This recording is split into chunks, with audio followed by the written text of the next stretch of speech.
Hi everyone, welcome to our second Scholarly Kitchen video from Publishing Inclusion Enabled. The speakers we've got today are two people who organise conferences and two people who are physically limited in some way. And so we'd like to talk about how to make online conferences more accessible and then look at our future conference diary and think about how to make online conferences more accessible for all, as well as the physical in-person conferences, and essentially how to improve it for everyone.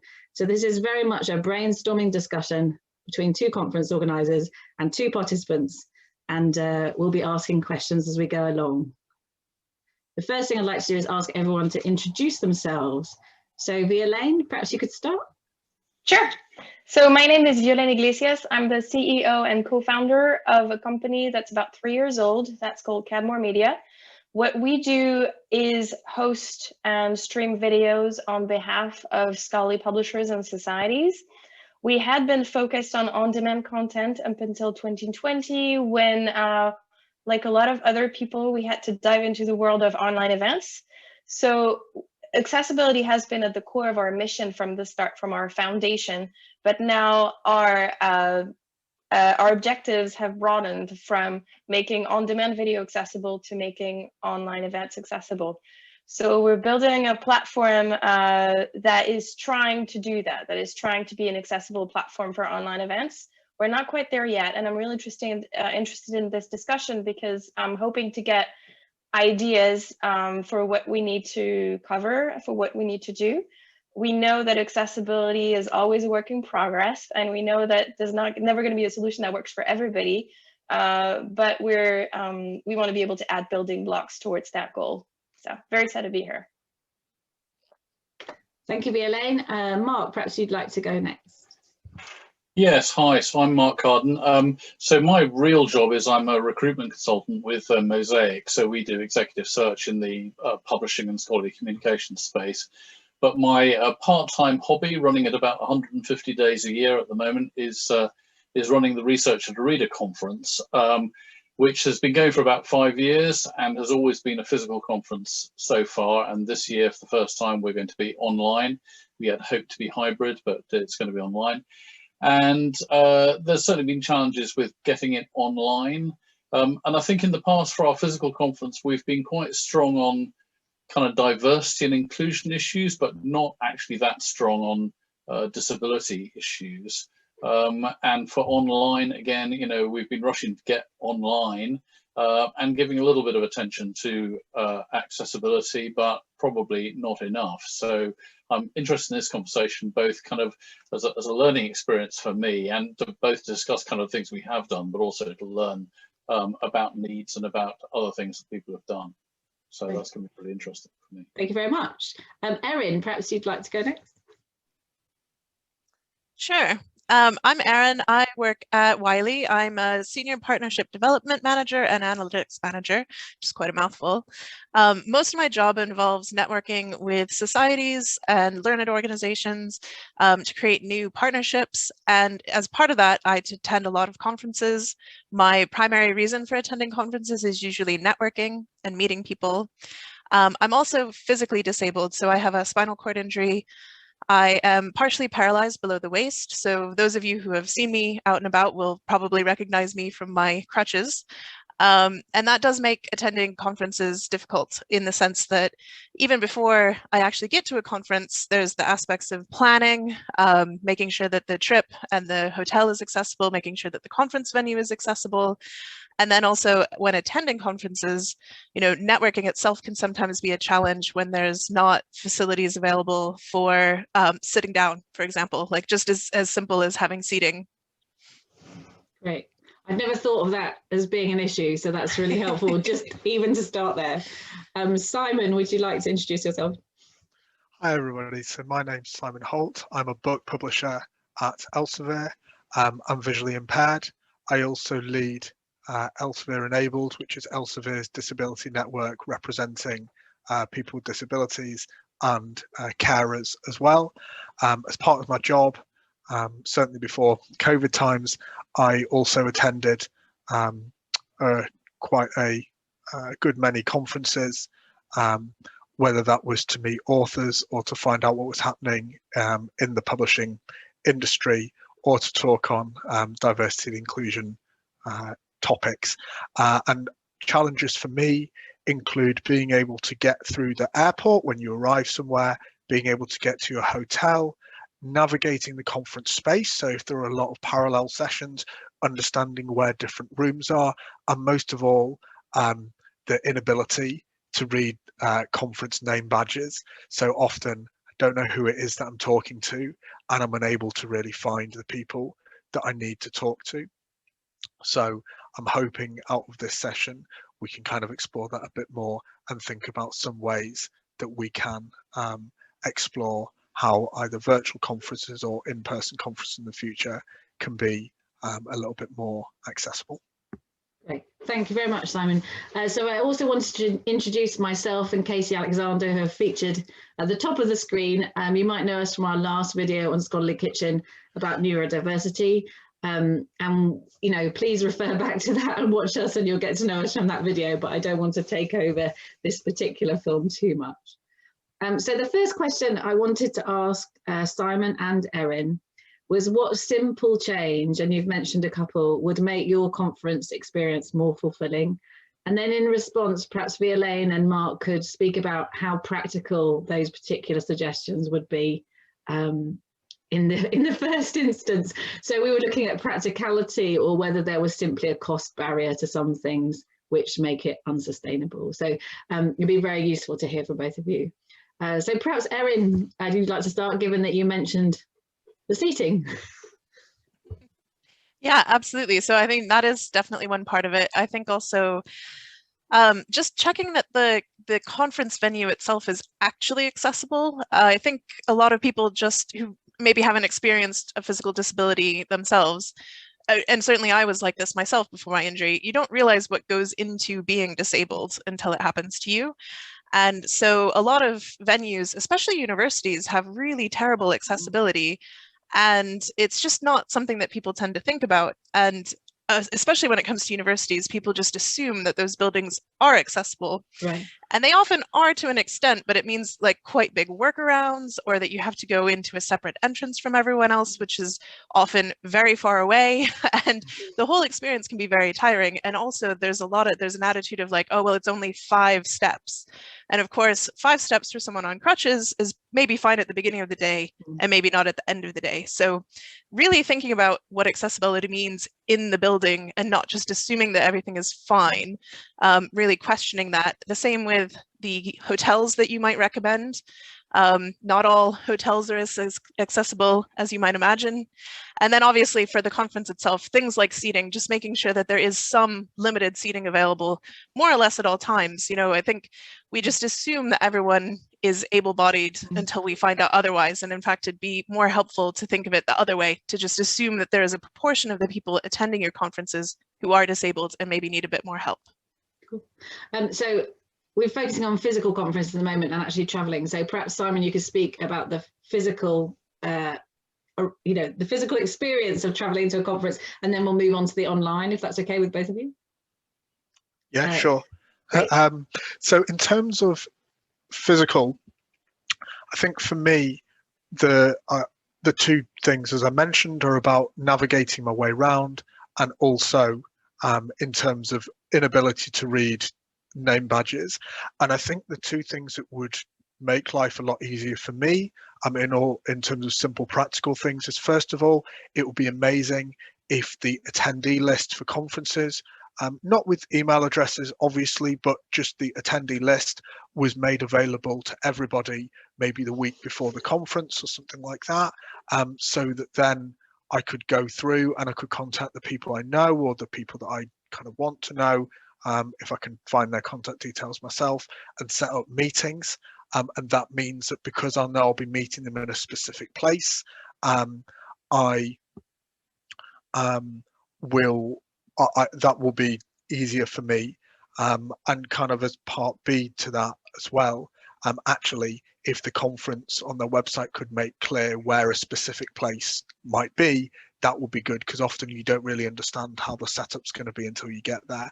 And then the second thing that would be helpful is very simply on the conference website for a physical conference, if there is a contact person for people with special needs, who they could contact and who could answer questions. So for me, for example, what I often do when I arrive at a conference is in advance, I'll try and get hold of the conference organisers, and I'll get them to give me a tour of the conference venue the day before, so I can get the lay of the land and understand where the different rooms are.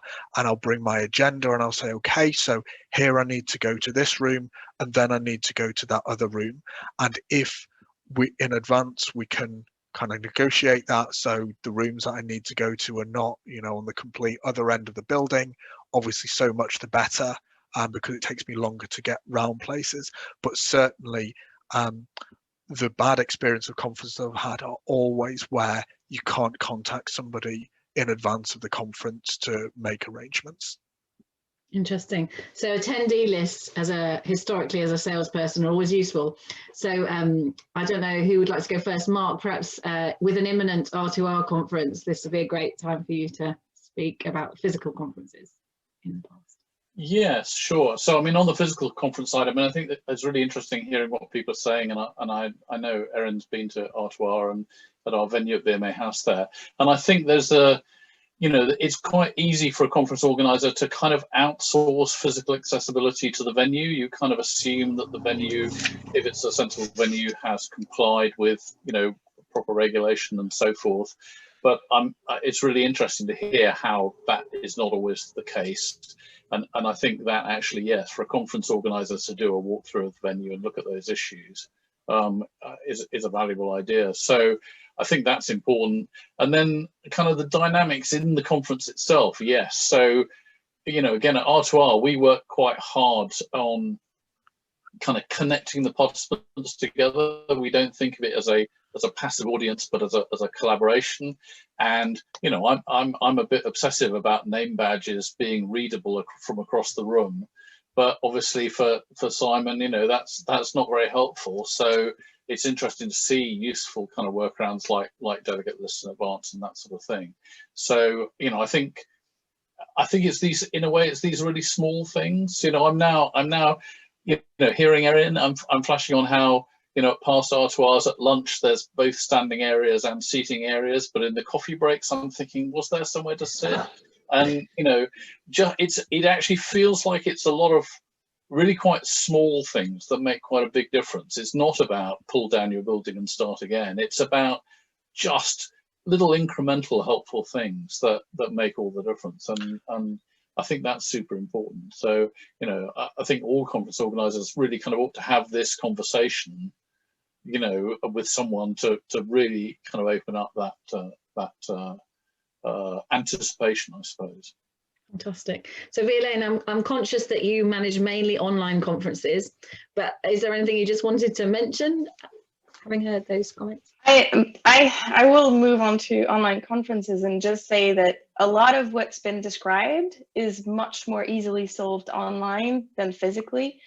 And it is, although the challenge is going to be different and it's going to be more technology related than with when you're trying to solve the physical challenges at attending a conference at a venue. But a lot of the work that needs to be done to make online conferences accessible has already been done because we're trying to make the web accessible. So the first thing to do is to apply the rules of web accessibility to online conference platforms and make sure that they are compatible with screen readers, that they can be navigated with a keyboard, that the color contrasts are right. For videos, we need to make sure that there's captions, but there's a set of rules that you can start from. And then based off of that, which is kind of the baseline, and that's what the platform should provide, really, that's the venue being accessible. Online, it's the platform that needs to be accessible.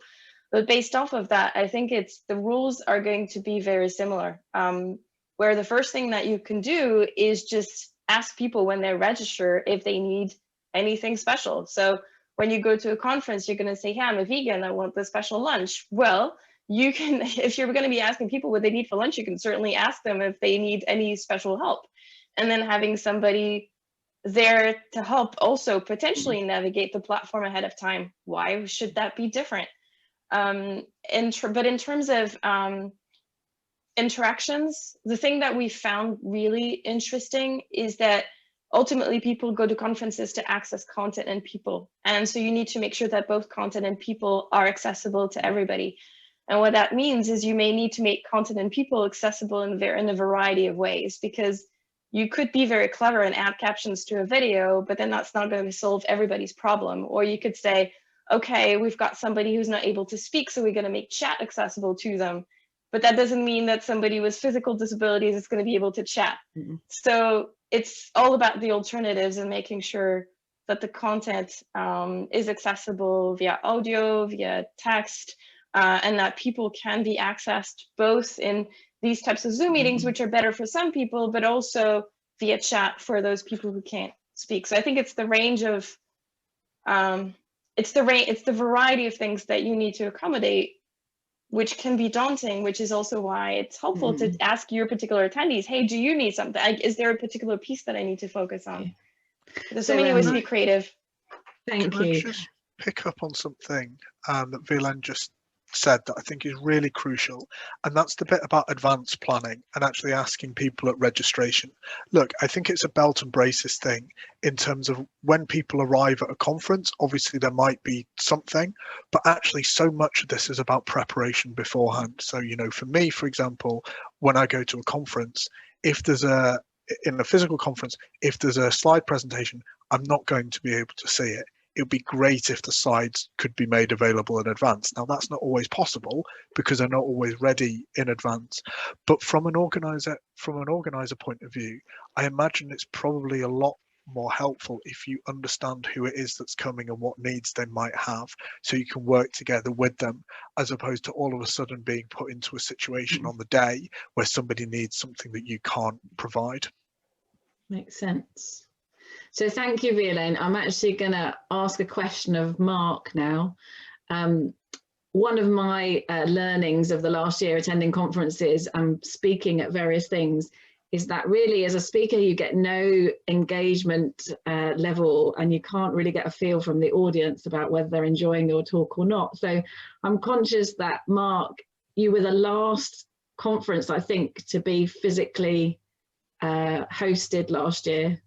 So I'm guessing this is your first kind of initiation into the online world, and I wondered what the biggest challenge you've faced is so far in that organisation. Oh goodness, yeah, so many challenges, but yeah, we were extremely lucky to be get R2R in just before the all the lockdowns and everything, and actually it was quite eerie looking back that at R2R there was no real awareness of a impending pandemic, and a week later the London Book Fair was being cancelled, and a week after that we were all, you know, locked in our basements. So, you know, that's a sort of a disquieting kind of thing. And we very quickly thought, well, we need to think about hybrid or online, and we tried to work out how to do that. And of course, everyone was scrambling to figure out how that worked and what the tools were. And quite early, we decided that we didn't want to, as some people did, was to kind of pivot to just kind of broadcast webinars. We wanted to keep the conversation going and the interactivity. And as you say, it's about content. As Violaine said, it's about content and people. And we wanted that conversational thing to still work. And really, you know, I talked with the advisory board about this. We felt it would be better to just take a year off than to just kind of broadcast some television to people. So we've been putting a lot of effort into that connectivity side of things and that kind of two-way dialogue side of things. And it's quite challenging because you can have a huge Zoom call with 200 people on the Zoom call, but in practice that, you know, that doesn't really work. And it turns back into this broadcast. So we're trying to create that interactivity. So for speakers, we are doing quite a lot of kind of vision mixing. We've got a green room where you prepare and then you're live, and the professional AV people, our AV team has gone up from 1 to 5 people. Wow. And they're going to be mixing the different people in a panel and the slides and making all that kind of hold together. And that's surprisingly complex to do well. But we're also then trying to bring the participants into that sort of environment as well. We don't say audience, we say participants, and that's quite challenging. They can join in through chat, obviously, and that also is quite accessible to some people, which is great. But we're also trying to find a way to make the speakers have an awareness of the audience. I can't quite pull off the kind of Graham Norton wall of audience thing. I've been trying to do that, but I can't figure out how to do it. I'm seriously going to simulate it. I'm seriously thinking of posting a photograph of last year's audience to all of our speakers to prop up at home, so they get a sense, because I think the quality of communication is very different if you're aware, as we are in this conversation, of other people. The other thing we're working at is the networking part of things. And again, it's really interesting because, you know, again, if you have some physical challenges, then not having to travel to the venue is great. And we're going to deliver this kind of virtual networking rooms where you move around the room and bump into people and talk to them and all that kind of stuff, which if you have kind of mobility issues, it's fantastic because you can move around and do what you want. If you have visual challenges, I'm now more worried than I was about that as to how that's going to work. How are you going to find these people? Now, the tools allow you to click on someone's name to go near them. So if the screen reading works, if, as Violaine says, the standards in the tool are being adhered to, which I'm going to be checking in about half an hour, then, you know, we'll be in good shape. But I think it's really interesting going online. There are some things that are going to work so much better for people with certain challenges, and there's going to be other things that work so much worse for people with certain challenges. And really getting that sorted out is hard. And I have to say, it's for an organizer, it's one of those things that you're so busy doing so many things that to try and make sure you also give attention to this, which is incredibly important, is a constant challenge, and it needs a kind of constant reminder so that you reprioritize that. So that's kind of what we're working on. And to be honest, I don't know how well that's going to work for some people. I think for some people it's going to be great, and for some people they're going to go, well, that tool you choose to work, you know, was a real pain. So that's going to be a big learning for us. Perhaps so you've just sorry, Violaine, Karen. I'll just say one thing. I was wondering about just labeling, because you're not going to be able to make every bit accessible to everybody. I don't think that's possible. But if you labeled and if you had a system of labels where you said, okay, this is appropriate for people with visual disabilities, etc., then you can kind of, if people can find their way, I don't think anybody's going to mad at you because 100% of the conference is not accessible. Yeah, I agree. And actually, Simon's point's interesting because when you talk, Simon, about looking, you know, asking on registration whether people have challenges and responding to that, I think that's super important, and it does help us to do better. But in some ways, it's a kind of cop-out in that you're thinking, well, I'll just cater for the particular people with the particular needs that they've expressed. And in some ways, I think it would be more, I'm not saying I can do this, but I'm doing it, but it would be more powerful to just have your generalized challenge checklist and to generally work towards making those things less of a problem for anybody than to be driven by kind of individual focus. That feels like a better strategic way to behave than to just tactically respond to individuals' needs as well. Simon, did you have something to say? Because it looked like. Yeah. Okay, great. Yeah, I think just in terms of online, so for me, accessing the chat is the hardest thing. And I think that actually when we think about accessibility, what we need to think about, I really like what Mark said about participants rather than audience. And what I find is that with chat, either, for me, I often can't read it, but even when I can, it tends to be one or two people who monopolize that kind of thing. And I think from a neurodiversity point of view, that's one area that we could really do better in terms of inclusion, whether that's kind of different breakout rooms or thinking about different ways of interactivity, or, you know, certainly thinking about, Violaine's talked before about live captioning of the presentations is really good. But I think we really need to think, if we're talking about accessibility, the way that people can access the conversation, because actually what the chat box does, it really exacerbates the kind of advantage that people who don't have any disabilities and who are maybe extroverts and are kind of quite naturally outgoing have, in terms of their voice gets heard a lot more than everybody else's. And I think as kind of an industry that really relies on conferences a lot, that's something that I think that we could really look at addressing. So that's fantastic. I wanted to ask a question of Erin actually, and reflect that back, particularly with Violaine and Mark, but I'm sure Simon, you'll be able to contribute and want to contribute to. What we were thinking about before when we were preparing this talk was about how would accessibility incentivize people and potentially engage more attendees to your conferences. And so the question I've really got for Erin was, as a physically disabled person, what would incentivize you to travel to a conference? But equally, is there anything which would incentivize you to want to only go to the online conferences? Does that make sense? Yeah. So I was kind of thinking, you know, if you have physical limitations, particularly on travel, then for working mums, it's the same thing. It's a complete hassle to find the childcare. So I'm sure there will be something that incentivizes you either way for each conference choice you make. Yeah, absolutely. Oh, sorry. Okay. No,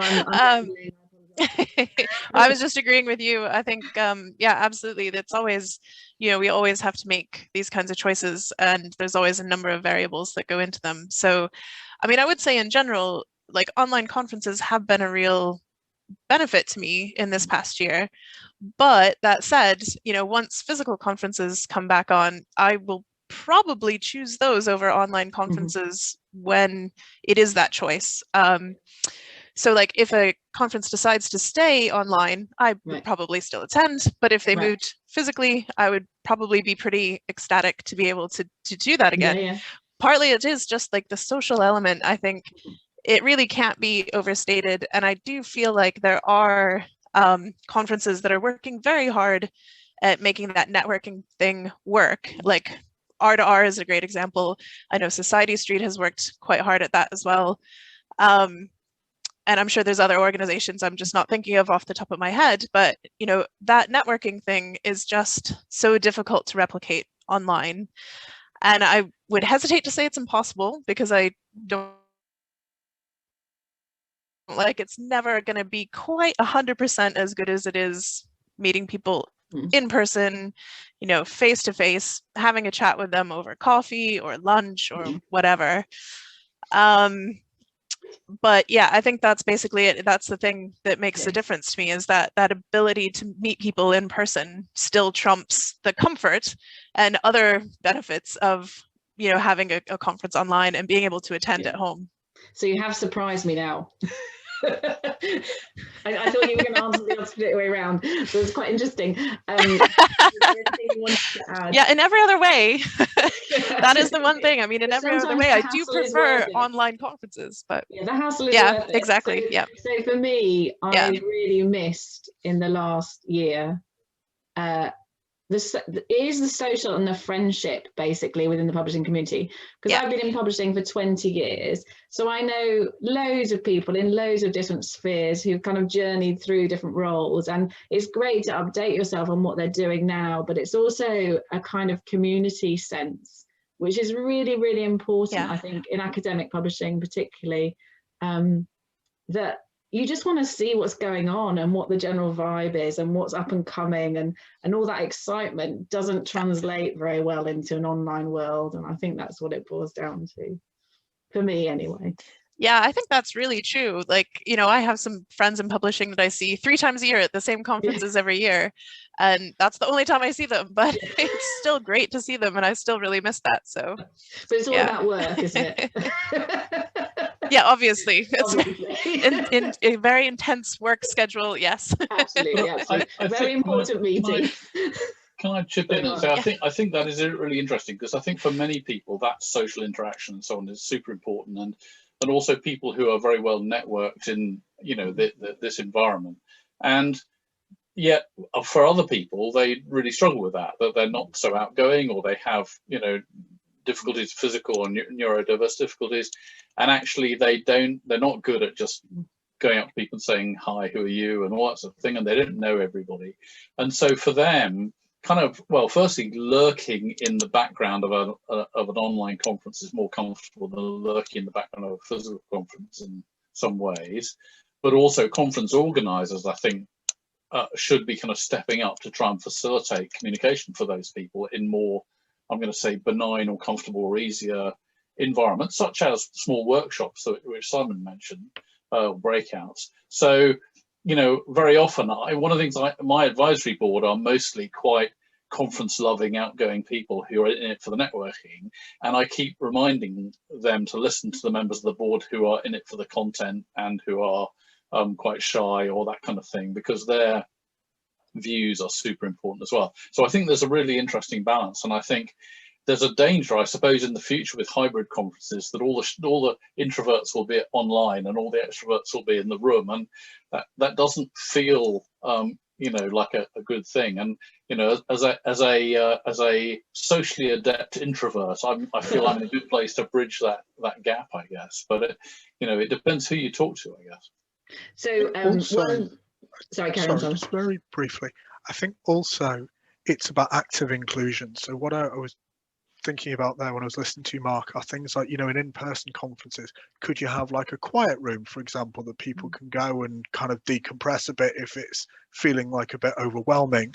Or in like an online room, could we, in an online conference, could we have a virtual lobby that people could go if they want to kind of talk to other people that's kind of outside the main kind of, you know, panel sort of areas? Those kind of active inclusions, I think, might help as well.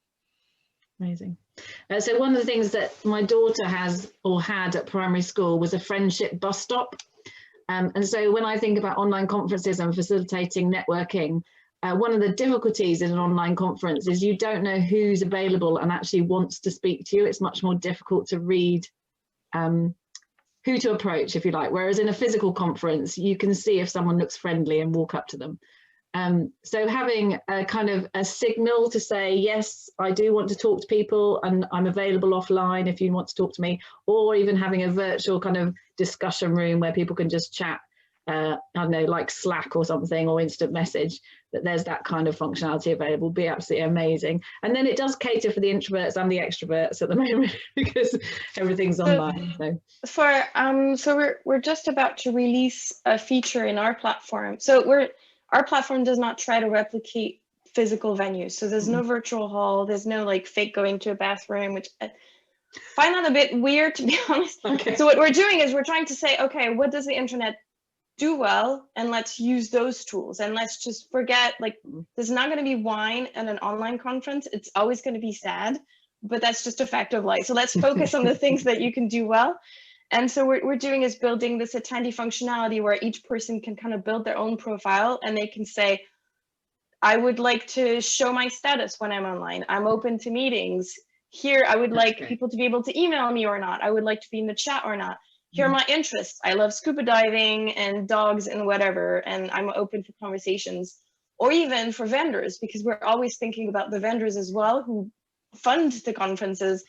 They can say, all right, I'm open to talking to vendors who are selling these 3 things because I'm on the market for that. And for a vendor, they may not have the opportunity to go lurk at the coffee stand, but at the same time, what they'll have is a qualified lead of somebody who's actually interested in their product potentially. So it's like the sort of matchmaking is less random online. And so for serendipity, that's not great. Like serendipity is great at an online conference, but at the same time, it's purposeful. I'm borrowing that from Colleen Scollins from Clark and Esposito, so I'll just mention that. But you can invent purposeful networking that actually works for people with a variety of interests and also ability, you know, characters. I'm an extrovert. I'll talk to everybody. I know that's not the case. I mean, I know that's not the case for everyone. And on the one hand, chat, you're right, Simon, chat can be, you've got sometimes a few people who overwhelm the chat. On the other hand, a lot of people are comfortable talking in a chat in a way that's more open than they would in an open conversation. So yeah, from my point of view, I'm a well-practiced introvert that looks like an extrovert. And so my challenge is similar to something Simon said earlier, which is I actually need a decompression room. but people wouldn't expect me to need that space and that silence. So I quite often wander off in conferences and look around the exhibition or something for a bit of peace. And I think the one thing I've noticed with online school and also kind of attending different conferences throughout the year is that you don't kind of have that wander off or slightly detached from what's being said and talk to the person next to you. So you're not getting the value add from the kind of, this bit isn't relevant to me, so I can do something else in that time. You're kind of either on the online conference or off. And so in a way, the sort of flow of ideas doesn't happen in the same way as it would in person. So the last question I wanted to ask everybody really was, in a futuristic kind of way, having experimented with online conference this year and attended physical conferences in the past, what would your imagination running wild produce as an idea that you would want in this virtual and physical world? I guess if it becomes hybrid in the next couple of years, let's hope we're able to go to Spain and get some sun or something. So Erin, perhaps you're a good place to start, given you surprised me earlier. Yeah, so I think actually my ideal, just being entirely selfish and not thinking about money or any practicalities, my ideal would be more hybrid events. So, you know, perhaps an in-person conference that maybe doesn't last as long. It maybe isn't 3 or 5 days. It's just 1 or 2 days, and then some online events as well. And I think the benefit of that is that it's spread out throughout the year. It allows more people to attend, not just those with disabilities, but people with, you know, from wider geographic areas. And yeah, I think just really embracing, because I think this year has been a lot about finding the capabilities of online conferences, and it would be a shame to not continue using those now that we have discovered them. But I have to say, you know, as before, I am really anxious to get back to conferences and see people and just have that physical that physical experience of being in the same room with other people. Of course, of course. Everyone's a bit lonely, I think, in a weird way at the moment. Yeah. Simon, did you have a futuristic view of what you'd like? So I kind of think that there's two things here. I still see the in-person as online and online as quite separate, to be honest. I kind of think that if you're in person, you want to make the most of that. If you're online, you want to make the most of that. So I'm going to just give an idea for kind of both. So for in person, I think what I'd really like is for conference venues, an interactive map, a bit like Google Maps or something, that can give me voice directions and that would tell me where I need to go for which rooms, and for every conference to have a standard contact person that you can email to say, you know, I could do with a bit of help in XYZ, and that you could engage with that person. That is standard. For in person, what I would really like, so one of the things that I struggle with in terms of in-person conferences is knowing people's body languages and networking, you know, whether they're available for you to join the conversation or not, etc. So it would be quite cool to be able to have like an avatar-based thing where you kind of go into a virtual lobby and somebody else, you know, you go up to someone else and either they have kind of a green light on and you can join the conversation, or it's kind of, oh, in a meeting, free in 5 minutes, or etc. And again, it can tell you that by voice. So, you know, say, Simon, you know, Erin has just approached you. Do you want to chat to her? Yes or no? And I think that would be a really accessible way for me to interact with online conferences in the future. Fantastic. Violaine, perhaps you'd like to talk about the online, and then I was going to ask Mark about how you envision next year, to be honest, but it may be a bit too much for the current period you're in. Violaine, go ahead. So I think what's the most exciting part about online conferences is that they're global, which presents a lot of challenges. But we're supporting NISO Plus at the moment, so we're helping them set up their conference. And NISO they're trying to be as inclusive and accessible as possible. They're pre-recording everything. We're providing captions. The content is going to be available beforehand. So there's a lot of lead time for people to prep. And then the conference is gonna happen across 2 different time zones. And so there's going to be a lot of playback, and scheduling is a bit of a challenge, but they also managed to have speakers from each of those different time zones. So they have 5 keynote speakers that are from everywhere. And they have, last year was the first edition of NISO Plus, this is only the second, but they've got 700 attendees or something, really good for the first year. And they have people from all around the world who are really excited to talk about standards and to be part of this community. So I think that, yes, in person is better, but at the same time, I think we have to be open to the amazing opportunities that the globalization of conferences is going to bring. Fantastic. I hadn't thought of the global view, so that's really useful to think about. A speaker from every country or whatever continent. Mark, what would you envision? Yeah, so, well, I mean, what I'm envisioning is coming up right now, so that's kind of interesting for me. So, you know, it's interesting hearing other people's take on this, because I think for R2R, what we're really trying to do this year is to do online as close as to what a physical R2R was, but with some, you know, taking advantage, I suppose, of online opportunities, which includes being more inclusive about people in other time zones and who can't travel and things like that. And that is creating some extra opportunities for us. But really our ethos is that it is you're at the conference for 2 days, and people are going, oh, I couldn't stand a 2-day Zoom call. And so we're having to make it feel very different. And I'm hoping that people will, you know, will appreciate and endure, if you like, that experience. And and a little bit about the choir room kind of thing. You know, the view is like a physical conference. The conference is going on all the time. If you feel you want to duck out and go to the coffee shop for a bit, that's fine. But we're kind of relentlessly all here. So that's kind of the ethos of the conference, is that it is on and full time. Whereas I think a lot of other things, and NISO Plus is really interesting with its time zone shifting and so on, but that feels more like something you look at the schedule and you just dip into a couple of things each day that interest you, which is, to my mind, is really interesting. It's a great way to deliver content, but it doesn't feel like a conference.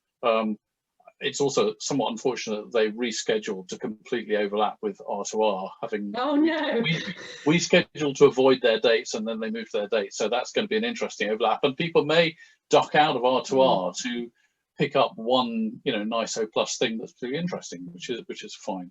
So that's kind of where we're at, is trying to have a lot of kind of physicality, if you like, about the online conference. For the future, I mean, I think the next challenge is hybrid for us. And I've always had a bit of a dream of having a 2-venue physical conference, where you have one conference simultaneously in 2 physical spaces. So actually this feels like a dry run for that almost. So I can envisage R2R next time being hybrid, and possibly having 1 or 2 physical locations as well as an online manifestation. The challenge is the cost. I mean, so I've been saying for 9 months that a really good online conference with all the interactivity and with proper AV costs the same as a physical venue. I'm now starting to pay some of my bills, and that's turning out to be true. I wasn't sure I was right when I first said it, but it's come true now. So doing it really well is really expensive, and doing a hybrid, it would be more expensive, of course, because you've got the costs of all your tech and the cost of your venue.